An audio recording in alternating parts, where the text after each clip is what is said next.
Awesome. Awesome. Okay, so today we are going to be hosting our third ever career talk, which if you all are new to cancer leaders like us, new to the network, I see a lot of familiar faces, a lot of familiar names. So I'm super excited that we have some of you all that, are coming back to us, and also super excited to see some new folks in the chat and in the room as well. So welcome, welcome. We're going to start off with welcome and introductions. If you are just joining on, please go ahead and introduce yourself in the chat if you missed the introduction section prior. But we'll start off with introducing myself. My name is Jayla Burton, and I am the project manager here at the network, and I oversee and run the Cancer Leaders Like Us project. And then Shai, if you want to introduce yourself. Hi everyone, my name is Shai Silat, and I'm a project associate here at the network, focusing on our project for cancer leaders like us. Awesome. And then we have a very special guest, Colin Burnett. If you want to come off mute and say hello, folks will have time to learn a lot more from you later on. But if you just want to identify yourself, that'd be great. Hi everyone, my name's Colin. It's wonderful to be here. Awesome. Awesome. So Shai, you could go ahead to the next slide. Cool. Okay, so who we are, like I said, for those of you that are returning to us and have been, coming to these Cancer Leader Like Us career talks for a while, welcome back. It's so good to see you and have you here. For those of you that are new, Cancer Leaders Like Us is a project through the National LGBTQ Cancer Network. The National LGBTQ Cancer Network focuses on three main priorities. So we do a lot of education in our communities about the increased risk of cancer and the importance of screenings. We do a lot of advocacy for LGBTQ engagement in mainstream cancer organizations and media. And then we also facilitate public health trainings for healthcare providers and other organizations that are looking just to be a little bit more competent in their care and the programs that they provide. So that's a little bit about the network. Cancer Leaders Like Us specifically is a program for LGBTQ and or BIPOC students or emerging leaders. We welcome students that are in undergrad, that are in graduate school, that are early career professionals, and really what we do within Cancer Leaders Like Us is offer career talks, which is what you're here at today, which is really about information sharing, knowledge about who are these different people, how did they get to where they are, just to give some insight to the possibilities within this field of work, because there are so many things that we can do, in the field. Next, we offer internships and different opportunities. If we don't have internships open at the network, we try to provide a database of resources where you all can see where there are other opportunities, like within the field at large and across different industries as well.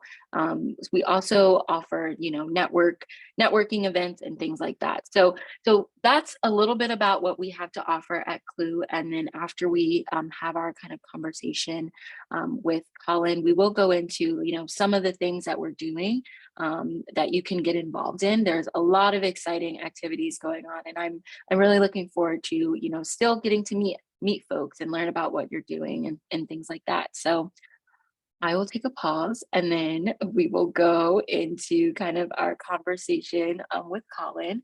But before that, I do want to preface, so we're kind of how we do things here is, so Colin and I will kind of have a dialogue. If you all have any questions that you would like to ask, feel free to put them in the chat, and then we'll open it up for dialogue with you all. If you feel comfortable coming off of camera and mute to ask your question, we highly encourage that. If you are not in a space or place where you're able to do that, go ahead and put your question in the chat, and then we will facilitate a conversation that way. But without further ado, hello, Colin. How are you doing today? I am wonderful. It is a little rainy and dreary here in Massachusetts, but it's better now that I'm on the call. How are you doing? Yeah, same. We had I'm in the Bay Area and we had like a torrential downpour for the last couple of days, but all of it is cleared up. So thanks for asking. Of course. Yeah. Well, again, thanks for coming in today. We've had an opportunity to connect and, I know about the work that you're doing and a little bit about your journey, but if you could just start off the conversation with telling everyone else, like, where you are now, how you got there, and kind of how your identities influence that. I know that's kind of a packaged question, but it'll help us get a sense of who you are a little bit more. Sure, totally. And happy to do so. If I speak too long, you can trail me off with the music as they do. But so, hello, everyone. My name is Colin Burnett. Again, I use he, him, his pronouns. I'm currently located in Worcester, Massachusetts. I'm a third year, almost fourth year medical student at UMass Chan Medical School. I grew up here in Massachusetts. I'm kind of Massachusetts born bred. Here we go today. And I went to undergrad in Boston area at Tufts University, go Jumbos out there, where I studied both biopsychology and drama. At that time, I kind of knew I wanted to go kind of into the medical / research realm. So that's why I focused kind of my academics to that point in that area. And then after that, I took about 4-ish years during which I worked at a nonprofit kind of doing some clinical trial management in the oncology space called ECOG Akron, for those of you out there who have heard of the ECOG scale, and then pivoted into working at a biotech company where I did similar, more epidemiological study. I did some trial design and management for investigator-sponsored trials, again, in the oncology space. And somewhere within that time, I was going to school part-time at Boston University School of Public Health, where I got my Master's of Science in Epidemiology. So kind of throwing all of these things together, I knew I was interested in kind of the research space, which led me to epidemiology, which was very timely as COVID-19 was just around the corner, little did I know. And with that, I also knew that while I liked research kind of on the macro, large population level, I really wanted to figure out a way that I could make more of a difference on the individual level as well. So trying to combine the micro and the macro, I decided to apply to medical school, and I was accepted and have completed 3 years so far at UMass here in Worcester. And how did my identity kind of play into this? So I think in terms of medicine, I think LGBTQI plus individuals and our community is one, underrepresented in medicine and research in general, and then two, underrepresented in terms of the content of research and medicine in general as well. So as being part of a community that is underrepresented, I found that not only was it easiest for me to speak to those experiences, but I was most interested in investing in research that furthered people like myself or people who shared experiences with me. So that kind of led me down the realm of more epidemiological research in that space. I'm also interested in oncology and larger career paths.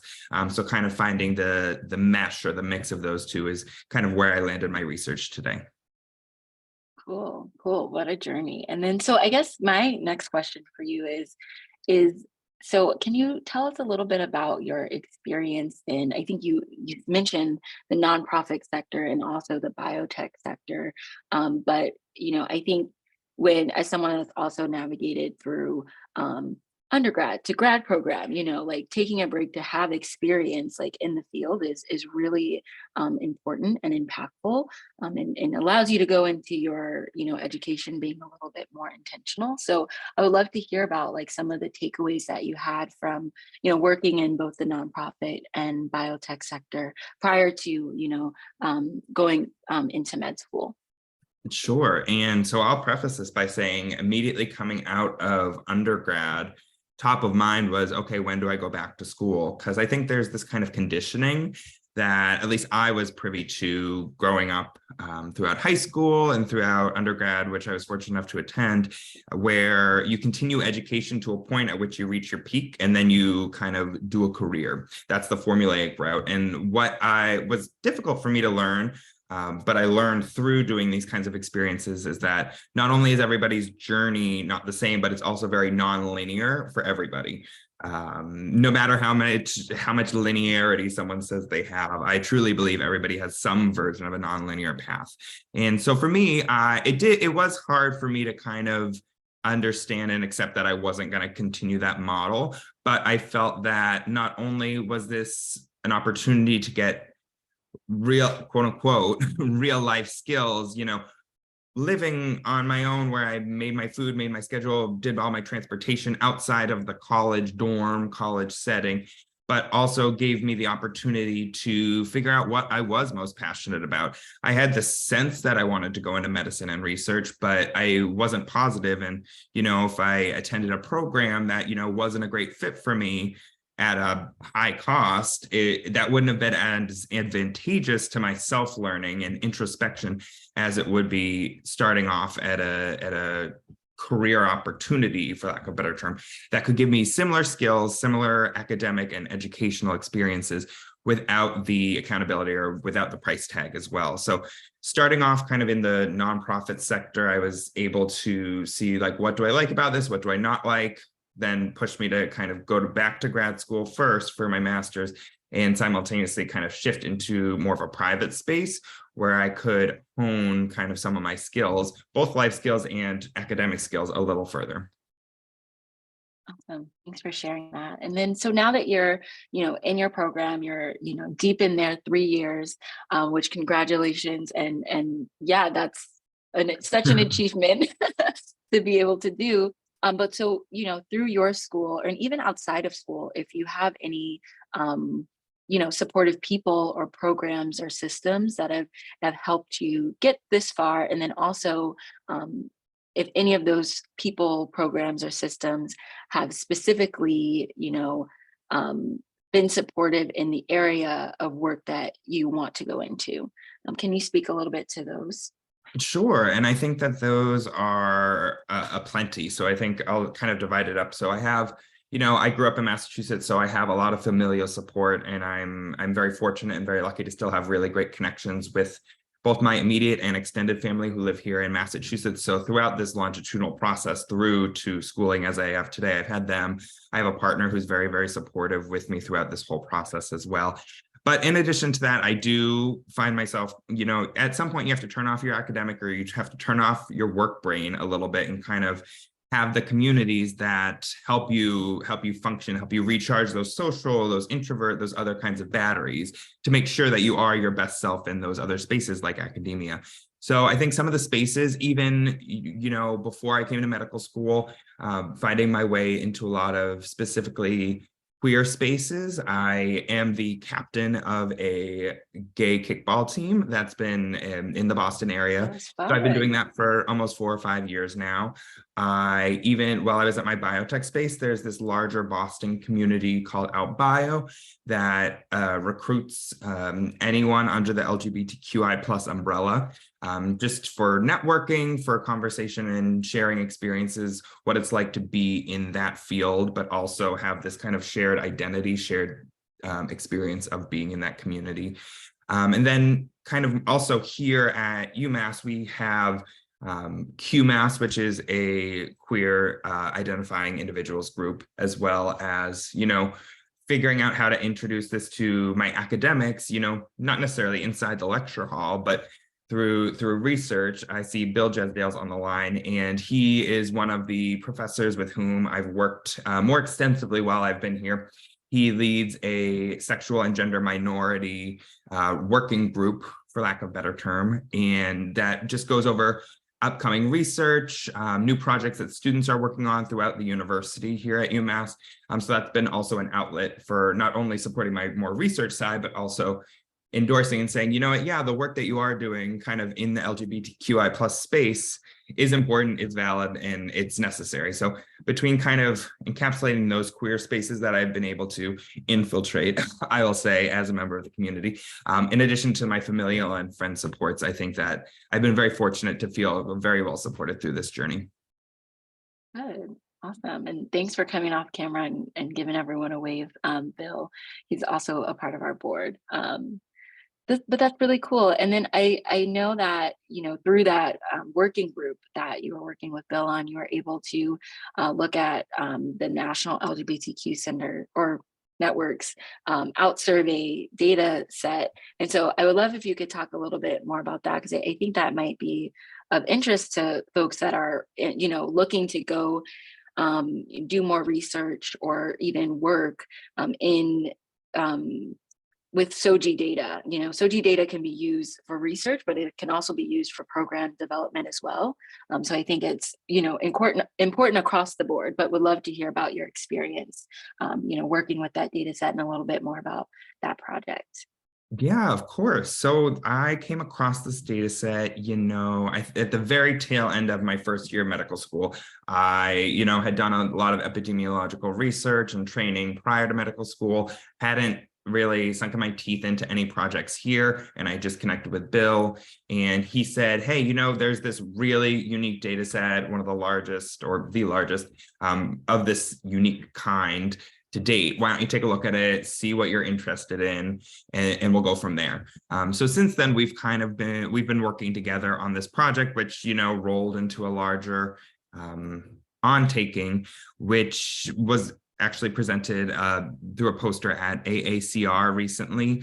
So what I did was kind of look at the intersection of these queer identities with persons on a cancer journey. And that can be someone who's currently living with cancer, whether or not they're having treatment, or a cancer survivor who is, beyond their treatment and either in a surveillance period of sorts. And looking at their experiences and how satisfied they were with their overall scheme of care at any point throughout that process with their healthcare professionals and healthcare provider team. Specifically, I'm interested in, with this study, the accessibility and availability of educational resources specific to LGBTQI plus identities. That meaning, were you ever presented with materials specific to tobacco use, alcohol use, physical activity, things of that nature, either before your cancer diagnosis or during your time? And this data set had so much data from all of these participants. It's such a large study population, and it was looking at a lot of these questions. So with it being able to do that, I was able to, run the analyses in SAS and come across and develop this poster, which showed that while a lot of people in this community would value having these resources tailored to their identities, there are smaller proportions of individuals who have actually ever seen them. They may have had resources generalized to people, but not necessarily to people within this community. Awesome. Thanks for sharing. And then, so were there any limitations to working with the out survey data set at all, or even, because I'm sure that you employed other methods within your research as well? Were there any limitations that you had to navigate, within that project?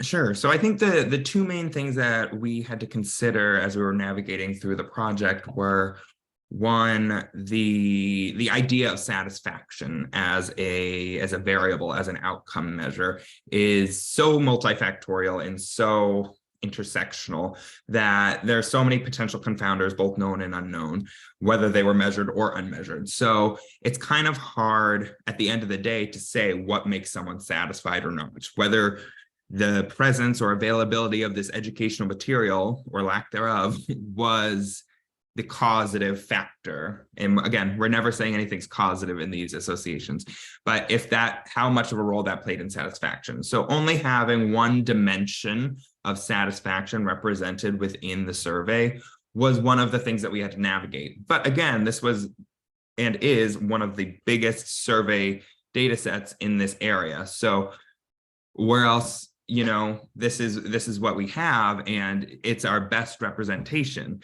in an area that's historically very underrepresented. And to that point, I think the second major thing that we had to navigate was, as with all folks using SOGI data sets or SOGI information, there's disproportionate representation within the LGBTQI plus community. And, I don't see that necessarily changing soon. And there are, again, a multitude of reasons that could be. So for our data set, there were definitely a smaller proportion of transgender identifying, non-binary identifying, and, other sexual orientations and different gender identities outside of the listed options that were there in comparison to some of the gay, lesbian proportions that we saw. And that being said, even though the proportions look small, as it happens to be with most data sets when you're looking at this type of data, it makes it hard across the board. That's not unique to this study. It also had higher numbers of people, not just proportions, but higher numbers of individuals than, most other data sets.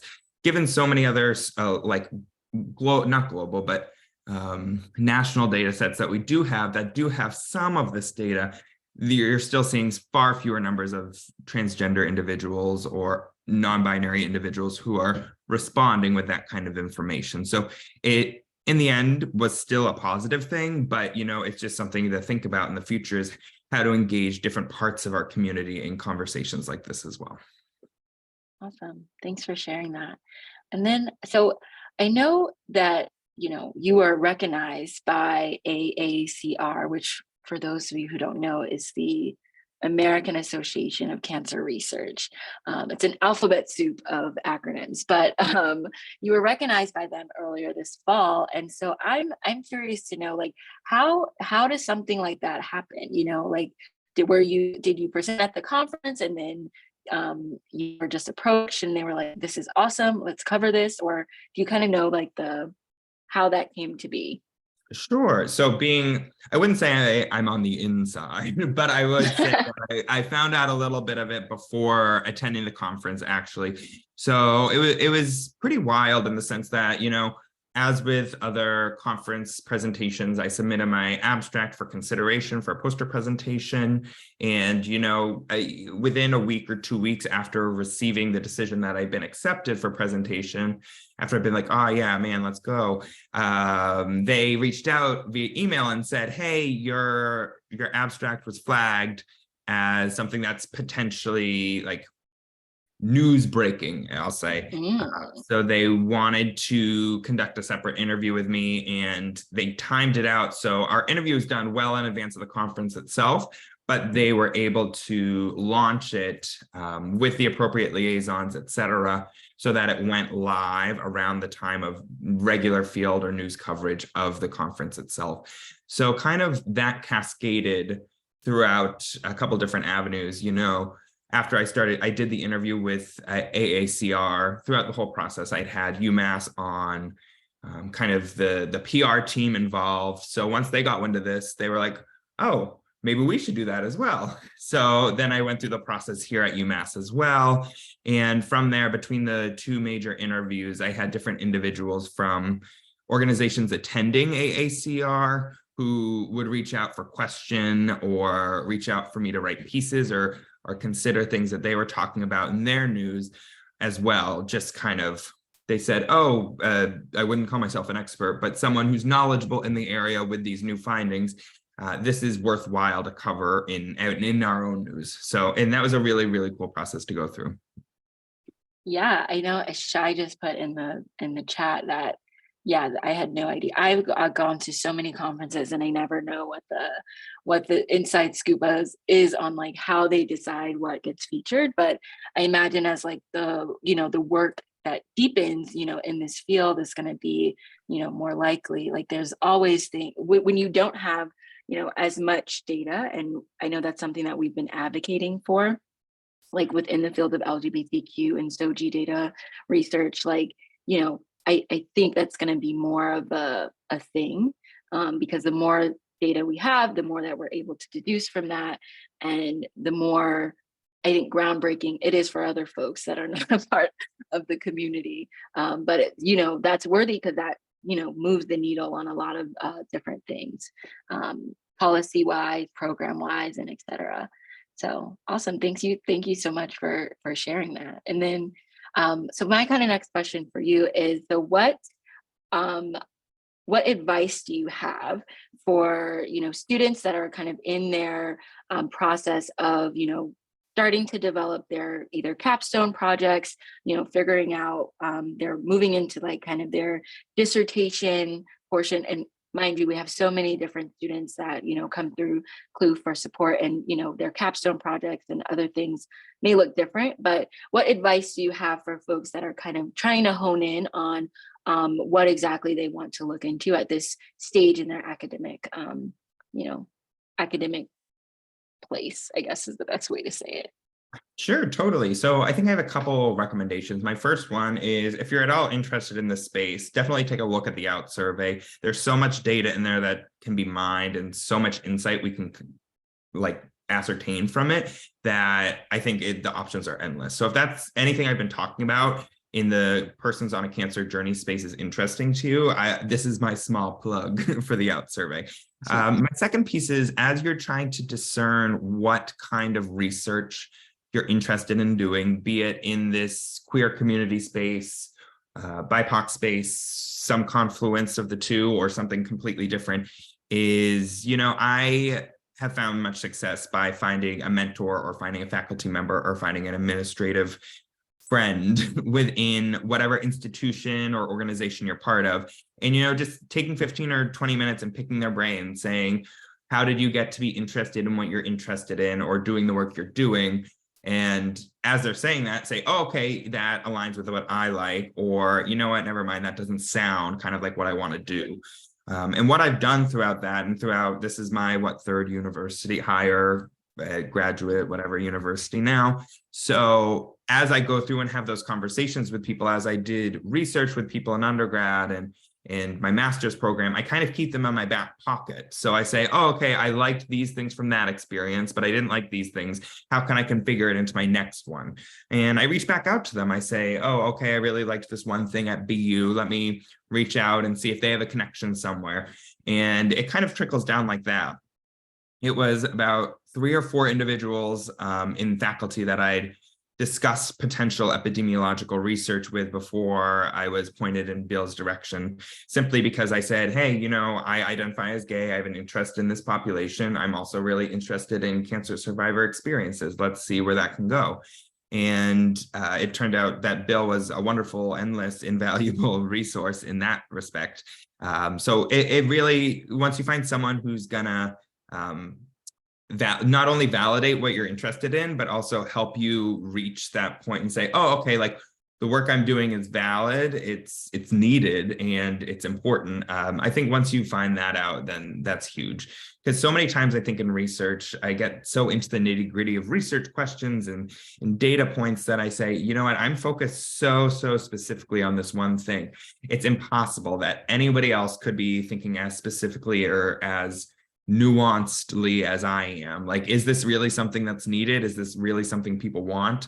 And just having that mentor or having that person to bounce that off of and say, no, you're doing exactly what you're doing, or going to these conferences and saying, no, these are things that we want to hear about.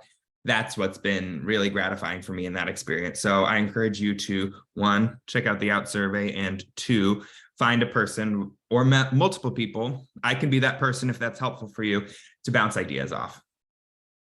Yeah, thank you for offering that like support and, based off of your experience. I think it's, one of the things that is really hard is I mean, I don't think it's necessarily hard, but could be challenging, is like bringing something to fruition, but not feeling supported to do that.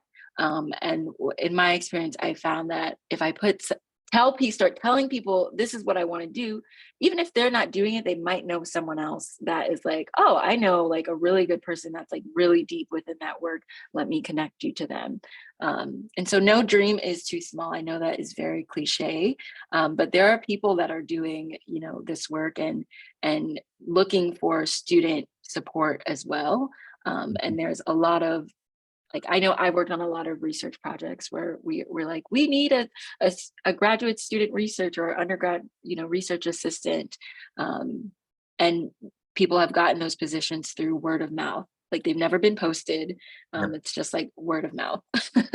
And peer-to-peer relationships and peer-to-peer mentorship is like one of the biggest things. It's one of my personal passions, but it takes 2 seconds. If I hear you're interested in some area of research or some experience and say, I don't do that experience, but my best friend down the street does, it takes me 2 seconds to send them a text with their name or something like that. So, the people, if you start sharing your story with more people, even if somebody doesn't send your information along or doesn't say, hey, I have someone who would be perfect for you, someone along the road will.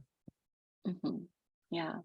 And I do have so Ali asked a question in the chat, and I know we're not at Q&A yet, but I think it kind of flows a little bit.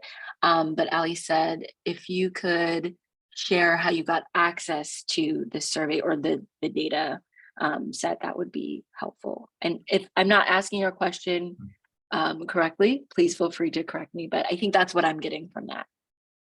Sure. So in terms of accessing the survey, again, I'll send a shout out and thank you to Bill as one of the folks involved more intimately with the National LGBT Cancer Network. He was kind of part of the conversation as it was coming down the pipeline. So working with him and working with the National LGBT Cancer Network directly, I was able to do that. I'm happy. Oh, and there he drops it in the chat as well. That's somewhere where you can kind of look at, what is the content of it. And there have also been some preliminary publications that are out from different conferences and stuff. So as simple as it sounds, I think if you want to Google a National LGBT Cancer Network out survey, you're going to get a really good insight and really good window into what kind of information you can ascertain from it. And if you think, oh, there's something that I'm interested in, but I'm not seeing it in any of the preliminary results or any of the published things, you can reach out to us or check that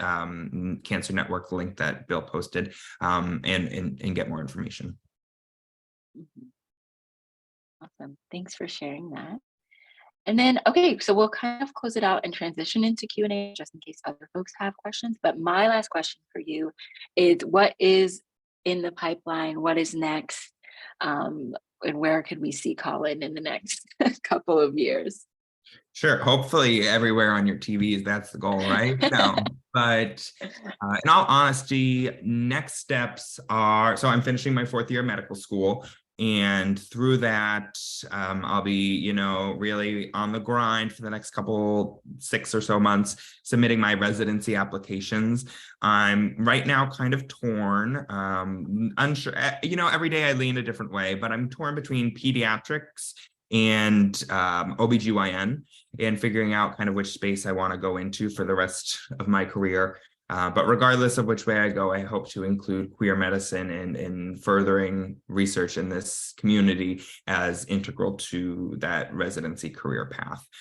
So hopefully you'll see me both in publications in one of those 2 fields, but also at an academic hospital near you soon. Awesome.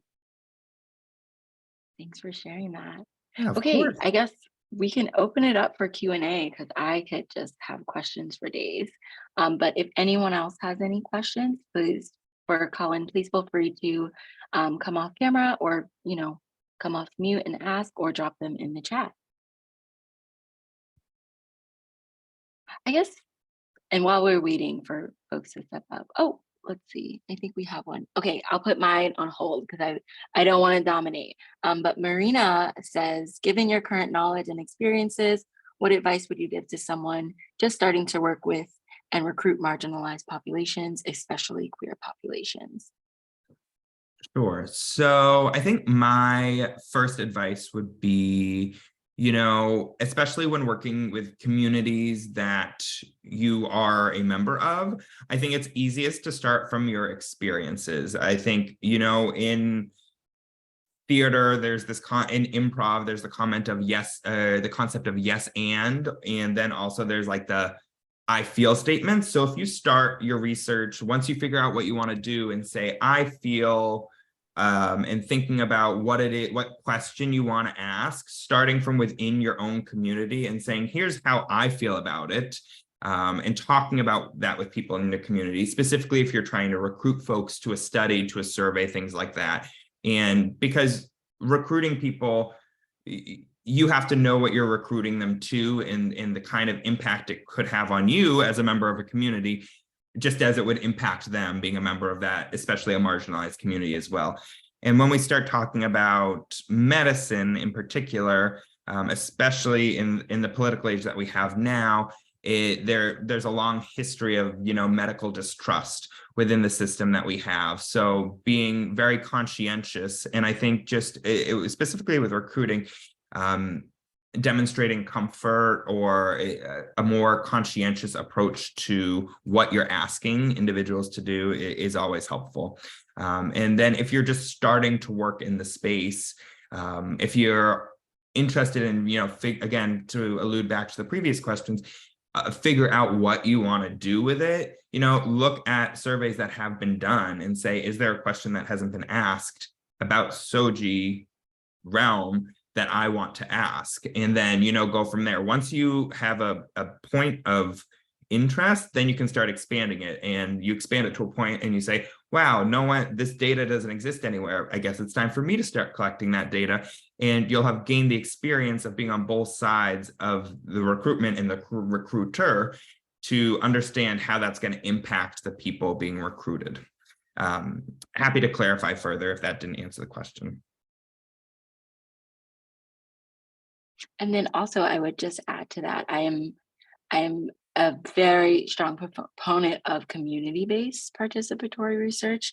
I think all the time, but not all the time that is possible. But if you can partner with an organization that has direct connections to communities, that is also really helpful, and kind of let communities lead that work and tell their stories in that as well. If you are operating from a sense of like data, collecting raw data from folks. And I really love, Colin, how you mentioned just also the taking care of oneself.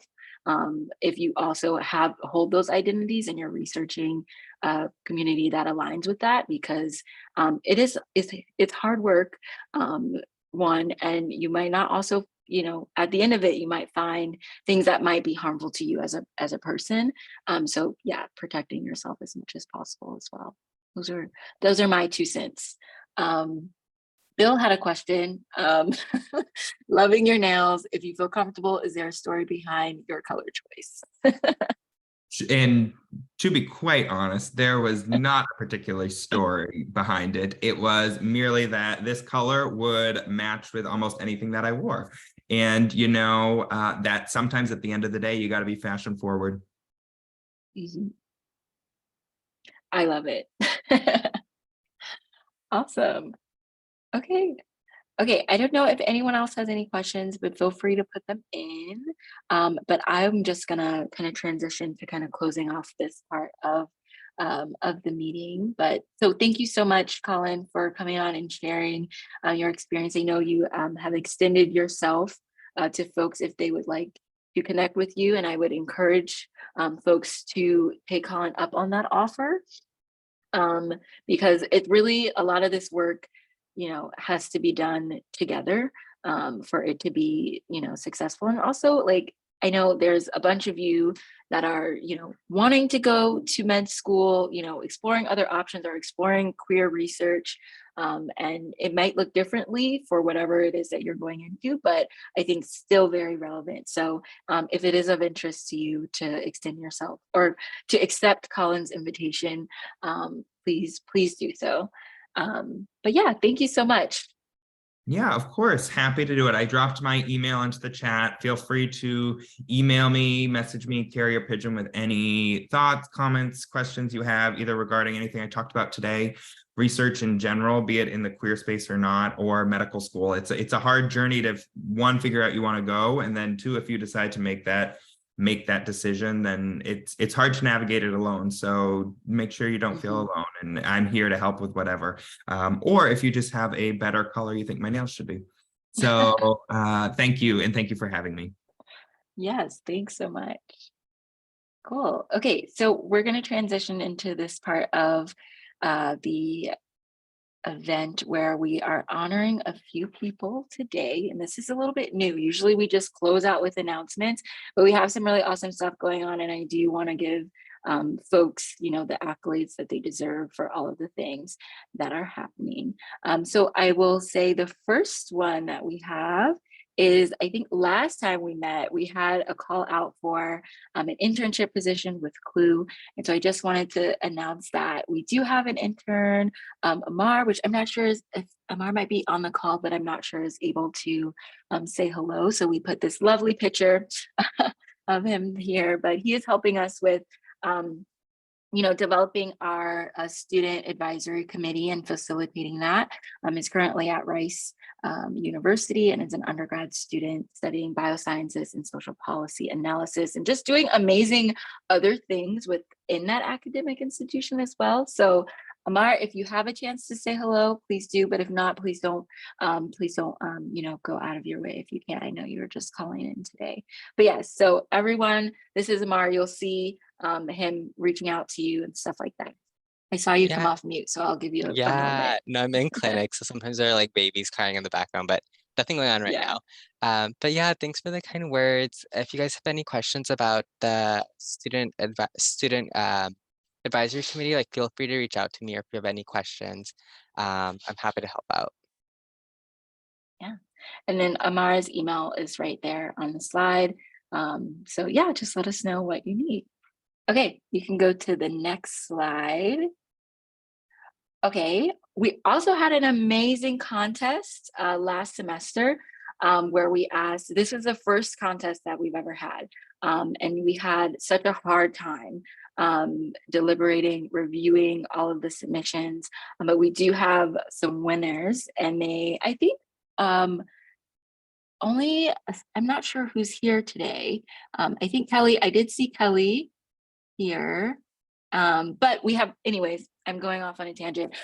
The first place winner for our graduate students submissions is Kelly Richmond Moore, who is currently doing a doctorate in social work at Simons University, and their paper focused on BIPOC and LGBTQ mental health in youth. So there are so many layers to that. They're very beautifully written. And so Kelly first place, and then Vienne, who is currently at a conference presenting on this poster that they submitted as to be considered into the contest, is a medical student at the Medical College of Wisconsin, and did a paper on racial disparities for fecal incontinence, which I hope I'm saying that right. But it was doesn't really have anything to do with cancer, but is very interesting. And I believe Vienne is going into the OB/GYN route. So very relevant. But I will take a pause, and I want to see if Kelly is here. Are you here, Kelly? Yeah, good afternoon. Hi. Hi. Okay, let's remove the spotlight from me so we can see Kelly. Awesome. Oh, so I'm glad that you got, a chance to make it here today. So I wanted to just give you a chance to talk a little bit. I don't want to put you too far on the spot, but if you want to just introduce yourself and tell us, what it is that you're currently working on outside of this amazing paper. Yeah, thank you very much for the opportunity to be here. I wasn't sure what to expect. So if I'm turning red, that's just the natural effects of a redhead, and no matter what I do. So my pronouns are she, her, and I'm now a second year doctoral student at Simmons University in the DSW program for social work. But I've really centered my interest upon working with adolescent mental health. And as a member of the LGBTQ community myself, I really wanted to take a deeper dive into looking at what does it look like right now with LGBTQ mental health. And it's a trying time to understand what's going on in all parts of the United States in particular. And so I also work as a wellness and prevention coordinator. So I oversee the mental health services in a local school district where I'm at. And so I have opportunity to see what's happening in California, in a space in California, but that replicates a little bit more of a conservative ideology and philosophy. And so that's been just really impacting, and it's just made this work relevant to everything that I'm doing. Awesome. Thank you so much for sharing. And I'm sorry for putting you on the spot, but I felt like I needed to do so. And you did very well in explaining. So thanks for sharing. And then can you just, I think, because you might be the only person that, I don't know if John or Maya are here, who are undergraduate winners, but can you just explain kind of the process of entering this contest so that other people who might be interested next semester kind of have an idea of what you did? Yeah, I mean, the first thing I did was I was connected to social media, and I saw this contest through, I believe it was Instagram. And as I looked through the rules of it, I had a lot of self-doubt around if anything that I had done would qualify. And then the more I picked apart the language and understood that health disparities really spans a large interpretation of what that looks like across a population and those intersecting identities.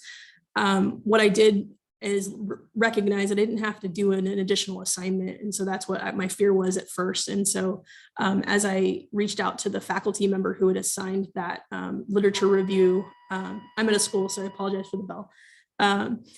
He gave me his well wishes and encouraged me to enter into the contest. So I connected with the faculty member, helped share that he would be referenced in that work to verify if needed. And then I just took a chance. Awesome. Yes. And I don't know if you heard her say, you do not have to make anything or replicate anything that you are not already working on. We want to uplift all of the great work that people are doing and really elevate that work to other folks like within the public health field just at large. So thank you so much for sharing. And I will stop putting you on the spotlight. It's so nice to meet you. And hopefully, we have a chance to talk one-on-one, but thanks for coming today. Awesome. And then if you want to go to the next slide. Okay, so our undergraduate winners are John Fuller, who is currently at The Ohio State University working on human development and family science. He worked on a paper on social isolation, which also used the OutSurvey data set. I promise I'm not trying to pitch this as a data set to use, but maybe I am low key. And then Mia, who was our runner up for our undergraduate contest as well, who did a paper on medical racism and Black health inequities in mental health care. So I don't think that they're here today, but just wanted to give some space and honor them as well, and encourage other folks to submit any of the work that you're doing to the contest so that you could be recognized as well. So with that being said, we'll go to the next slide and we'll just close out with announcements. Okay, the first announcement that we have is about the poster contest. You see how I timed that up. So we will be opening up the contest for the spring semester. Actually, it's already open. We opened it up this week. Submissions are due by May 31st. And all of the instructions on how to do that can be found on the website, which Shai just linked to where you can find that. But all you really have to do is, fill out like a participant profile and send us whatever you want to submit. It's fairly easy. We try to, make it really easy for you all. Okay, next. Also, if you want to get more involved with CLUE, we are developing a student advisory committee, and we are going to be having an informational meeting in about a little over a week, Tuesday, April 4th, 3 p.m. PT, 6 p.m. Eastern time. So you could come to learn a little bit more about like what exactly the student advisory committee is and what you would be doing, and then ask questions, things like that. But there's also a link to register for that we just dropped in the chat as well. So hopefully, this is a really good opportunity if you want to get more involved with CLUE or just any LGBTQ or public health work for any, marginalized communities. Like, we definitely encourage you to get involved in the committee for sure. And then next we have our April career talk, which is going to be on April 13th, and Joanne Malone, who is Dr. Joanna Malone, is a research scientist at Whitman Walker Institute and does a lot of research on HIV prevention amongst BIPOC and LGBTQ communities. So she's going to be coming to talk with us about kind of the work that she's doing and her insights. She has like a really strong background in sociology as well, which really does intersect with a lot of epidemiological work, but she's going to come and share a little bit more about her experience. So register for that event. And then lastly, sorry, this is like rapid fire. I'm trying to make sure I don't take up too much more of you all's time. But if you are not already, if you haven't already completed a participant profile, please do so. It helps us get a better picture of what it is that you're doing, so that we can create resources and pull in different opportunities that are best catered to you all. So we are looking, this is like kind of our first year of doing Clue.